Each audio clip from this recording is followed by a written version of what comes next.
Hey, what is up everybody, Blaze here, and today for you guys another video, Persona 5X. Inside today's video, guys, we're going to be going ahead and going over the 3 characters that I think need the buffs the most, especially for global, seeing that a lot of global characters are finally getting buffs and they're not actually bad buffs at all. So if you guys are interested in this, be sure to sit back, relax, and enjoy the video, and as always, hit that like button, hit that subscribe button. I've been having a ton of fun doing a lot of these videos and y'all have been absolutely loving them, so thank you guys for all the love and support. Let's get straight into the video. Now for this one here, we're going to be talking about at least these 3 characters where I do feel like they do need a huge buff, or at least a decent sized buff, seeing they have been falling off quite often and some of them fall off really quickly. So the first character that I really want to talk about, seeing they are the closest to at least being released, is going to be the man Messa. Messa came out in 2.2 on TW and KR, and this character quite literally does need a buff. Now I A6'd him when he first came out, but for anyone who is A0 and like A1, he definitely needs a little bit of a buff. He's recently been falling off even for the A6 side of the spectrum, and although he does some really good damage, this man cannot be pretty much used anywhere. Like, he can be used a little bit in SOS and Guild Boss, but there's usually other characters who can be at a low A around or a low A duping that can do a little bit better than him. Now the reasoning for this isn't particularly his fault. It's more likely his skill multipliers are a little bit lower than they should really be. So if you guys take a look on my screen, which you guys should see lufel.net, in 3, 2, 1, boom, we have this on up here, and we're going to take a look at Messa's kit. Now Messa's kit itself isn't really bad. The issue with him is, one, you have to play him 2 different types of ways depending on the amount of awarenesses you do have. His recommended revelation set is his physical damage set, which is very much so true, but the issue with this is at low dupe level he cannot really use his physical set and take advantage over majority of his kit, because majority of his kit will be steered to that physical damage, while at low dupes he doesn't really take that advantage too much. He's more geared to the DOT side, which are his bleeds that do almighty damage. Now he has a 70% chance of inflicting this, which is perfectly fine because I don't think that needs to be buffed whatsoever. But what does need to be buffed is the amount of damage he can really do from said bleed into the executioner mode. Now currently the almighty damage that he has is equal to 1% of the target's max HP plus the physical damage equal to 4% of his attack per turn. Well, this can stack, so it can be up to, like, I want to say 40%, which is pretty decent, but we need this to be at least around a 60% amount, seeing that he does need to deal a little bit more damage. Now will this make him absolutely busted? Not fully, because the thing that he's lacking is more likely his pierce rate. Now he gets a lot of pierce rate inside of his kits. You're going to be building him with pierce rate, but if you take a look at his weapon here, which is the blood weave, you get some more pierce here, but it's only whenever we're doing incision, which is his physical damage side. This 25% is actually pretty decent, but I do feel like needs to be a little bit better on his weapon to get him to that percentage that he needs to deal for damage markers. His main issue isn't his entire kit. His kit is pretty darn solid, but the issue is just going to come down to the percentages for that physical damage. In the hunter mode, he only does 47.3% physical damage up to 4 times and adds on a stack of bleed, which is pretty decent, especially if you have A0. You can get all up to 7 stacks in order to trigger his transformation. Though I do feel like this should be just a smidge higher, maybe the 50 or something of that. I think this is something they could probably add on to, kind of like they did with Cord, where not only it's not really going to be a status effect aspect, but it will be a percentage gain aspect, because I do feel like this character, when it does come down to the damage side, is really lacking. The A6 of him takes more advantage over this, as well as the A3, because if you check the A3 level, or the A2 level I guess now on global, it increases the incision level by 35%. If anything, I would like this to stay the same, but I would like the incision base that he has currently, or the physical damage that he has currently, to at least be boosted by a 10% gain marker in order to then play him the way he's meant to be played, which is a physical set rather than the DOT set. Mainly because DOT users aren't too good, so you know, this is probably the better way to actually get him more useful and make him a good use to the entire game in total. But that's the first character I wanted to talk about. Now the next character that we're immediately going to talk about is Mont. Now Mont Figure Skater, you guys are, a lot of people are looking forward to her. I actually enjoyed this character when they first brought her out. I only got her A0R0, well A0R0 here, and I took a lot of time in building this character. In fact, I was over here building the mess out of her to a point where she just looked absolutely amazing. I did stick with the power set for her because she could run about like 3 different sets. At the time, this was the set that we wanted to run, and then she came out with a different set that's pretty darn decent as well.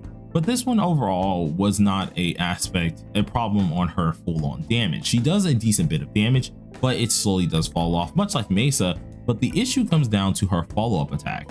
Now, her follow-up attack is pretty good, but if you don't proc that actual crit, which is the problem, this character can be like built in as much as possible with crit and still not deal any freaking damage, which is crazy. Now, she's going to be mainly used for wind for a lot of you guys. You're not going to really use her for ice too often, so there's no point in me looking at that. But if you guys take a look at Bell.net, which should pop up in a second here, Mont is one of the few characters that does a little bit of everything. She of course has the dual typing, which is the first in the game, so she can both use wind and freezing, but her pierce rate is pretty decent, and main thing that you're going to be focusing on is that crit damage side of stuff, right? Well, even when you build this character up, her main deal is going to be min-maxing her crit rate and her crit damage. Her attack is pretty easy to get that cap up, so I'm not really too worried about the attack side, but I am worried about the crit rate / crit damage side, because unless you are duping this girl out, it's going to be pretty hard to get that damage bonus that you're looking for in order to deal even more damage while also providing some crit rate to your whole team. I've tried using this character multiple times, even with Anj, and there are still specific points where she does not crit at all. So it's a huge problem. She had a hardcore fall off after I think like 3 patches of her reigning supreme, which she did reign supreme for quite some time, but we haven't yet to use her ever again. Even to this day, she has not really been used anywhere, and you can very well see that this character has fallen off, though she still keeps herself at a higher tier on the tier list, mainly because this character can be used in different situations for both wind and ice teams. So there is an aspect that you can use her for. I think the one way that they can buff this character is give her more of a crit rate type ability, because as you can see for the at least stats that she has, she's getting a lot of crit damage. She's getting everything that she does need here, meaning you have to build your crit rate yourself. Even her Mindscape does give her some crit rate, which does help her out. But if you go ahead and look at my screen, this character is no joke right now. We have her around like 43% with 241% of crit damage, and these are both maxed out, and she still will end up missing that crit, on top of me having either the Futaba buff and having like Cord alongside of her to really boost up that crit rate. She still will end up missing that. Pretty awesome. So I would like them to try to make her crit rate a little bit higher, which may sound a lot to ask for, but the crit rate really does seem like with her it lacks a lot. And seeing that both her basic attacks already do scale off that, and her follow-up attack needs to crit to deal majority of its damage, I do feel like they need to add a little bit more crit rate on this character in order to have her buffed up and looking decent. Now, if we're talking about anything with the weapons or anything with her awarenesses, I think she's perfectly fine with how those are looking. I don't think much really has to be changed here, especially seeing the weapon does increase your attack percentage and your crit rate percent, but it stacks up to 3 times. If they wanted to, they very well could stack it for a 4th time to give you a nice 20% of crit rate instead of the 15% that it's currently at. But at the same time, I don't know how broken that would be. It may make a huge difference. So I would like them to boost that up a little bit just to make sure she has a little bit more crit rate in her back pocket, but that's mainly just me. So that's all I really wanted to say about the Mont one here, but let's go ahead and move on to our last character, which was later down the line. Now this character came out in at least, I think it was yeah, we had Wind, we had we had of course Messa, we had Mont Figure Skater, and this character came out in 3.5 on TW and KR, being Akechi. Now Akechi, I'm pretty sure majority of the TW and KR fandom can agree with me that this character is potential man himself. I even went and got his 5-star weapon just to make sure he was really missing out on much, and this guy is just not it. In order for him to be even functional, you quite literally need him A6, and it's so saddening to say that for a cool character like this, but they did him dirty. Pretty much how he does is he copies his I guess you could say little detective friend or his detective partner to deal the amount of damage that he needs to deal. So he's more of a sub DPS type category, which is the first of many to even exist in this game. I'm pretty sure they're going to make more in the future, and we haven't really seen much of this. The issue comes down to the percentages for all of his skills. So if you guys can take a look at the screen in about a couple seconds here, the percentages of his skills for both Poem of Justice and Tilted Hunting Ground aren't too bad, right? They look pretty decent, but the issue with this is with this said percentage here, we are still recording the damage, copying it over with Golden Arrow Rain. Pretty much he takes Golden Arrow Rain after using one of these stacks here, and he copies the amount of damage that you can deal with your other DPS and tries to multiply it. Well, usually this would be the case and make it better, right? It would usually be way better to go ahead and attack a person with this, but it's not the case with Akechi. In fact, he hits way lower than his DPS. Even when he's paired with an A6 DPS, he can still hit way much so lower and not help out the team as much as a debuffer can do. A debuffer or a buffer would be more probable and usable with this character, so I think it's where he kind of just gets outshined. So I feel like with his percentages, he does need a little bit more percentage on his attack basing, and then maybe his copying type deal, which is going to be the Golden Arrow Rain, needs to be a little bit higher, because recorded damage is times 19.5% to all enemies. Seeing it's based on the enemies that are there, this is also going to be a little bit of a downside, because there's not going to be a lot of times where there's going to be a ton of random enemies there. Plus that percentage isn't the highest. If they could probably boost it to around 30%, it might be a little bit better to allow him to do what he's intended to do, which is copy and deal more damage than his DPS. Once the DPS is dealing good damage, he'll deal good damage.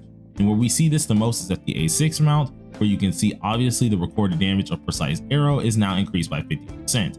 This is the only time where it makes it even better. Plus it increases his crit rate and his crit damage by 40% as well. So I mean, like, if they can do a little bit of that, but base hit at 8-0, that would be great. It doesn't need to be like 50% or anything. Just give the man an extra 10%, and I think he will be actually okay with some gains of crit rate. The character has a lot of potential there. The actual weapon, pretty decent. You get yourself an attack percentage, which is 30% there. It also increases your attack by 21%, though it is not fully needed. The attack is pretty decent how it is with the 4-star weapon. If anything, if they could increase just a little bit of crit damage on this in order to monopolize both his hit having crit rate in it and now his weapon having a little bit of crit damage, it very well could be very helpful, which they can do, seeing that we've just now seen BB getting a crit damage stat added on. I think it can be probable for this character as well. How busted would it make him? I have no idea, but this character is rarely used, including his dagger. So we do need a little bit of something for this character to be used for the everyday person. But those are the 3 characters that I really wanted to go over in this video. If you guys enjoyed it, be sure to smack that like button, consider subscribing. But I got to get ready to at least leave out, and I'm gonna try and get another video up for you guys very soon. But peace out, everybody.